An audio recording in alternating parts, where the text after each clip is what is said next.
കോട്ടയം പാലായിൽ ആദ്യ കുർബാന ചടങ്ങിനെത്തിയ യുവാവിനെ കത്രിക കൊണ്ട് കുത്തിക്കൊലപ്പെടുത്തി. മങ്കര സ്വദേശി ലിബിൻ ജോസ് ആണ് കൊല്ലപ്പെട്ടത്. പാലാ സ്വദേശിയായ അഭിലാഷിനെ പോലീസ് കസ്റ്റഡിയിലെടുത്തിട്ടുണ്ട്. മദ്യപാനത്തിനിടെ ഉണ്ടായ വാക്ക് തർക്കമാണ് കൊലപാതകത്തിൽ കലാശിച്ചതെന്ന് അറിയുന്നു. 3 പേർക്ക് പരിക്കുണ്ട്. ടോബി ജോൺസൺ ആണ് കോട്ടയത്ത് നിന്നുള്ളത് വിവരങ്ങളുമായി. ടോബി, എന്താണ് സംഭവിച്ചത്?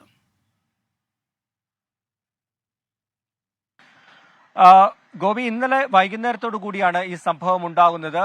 ഈ ആദ്യ കുർബാന ചടങ്ങിന് ശേഷം വീട്ടിൽ ഒരു പാർട്ടി ഉണ്ടായിരുന്നു. ആ പാർട്ടിക്കിടെ മദ്യപാനവും ചീട്ടുകളിയും ഒക്കെ നടന്നു. ഇതിനിടയിലാണ് ഒരു വാക്കുതർക്കം ഉണ്ടാകുന്നത്. ഈ ലിബിനും അഭിലാഷും അതുപോലെ തന്നെ അവിടെ ഉണ്ടായിരുന്ന ചില ആളുകളും തമ്മിലാണ് തർക്കമുണ്ടായത്. ഈ തർക്കം രൂക്ഷമാവുകയും സംഘർഷത്തിലേക്ക് കലാശിക്കുകയും ചെയ്തു. ഇതിനിടയിലാണ് കത്രിക കൊണ്ട് ലിബിന് കുത്തേൽക്കുന്നത്. ഉടൻ തന്നെ ലിബിനെ ആശുപത്രിയിൽ എത്തിച്ചെങ്കിലും അദ്ദേഹം മരിക്കുകയായിരുന്നു.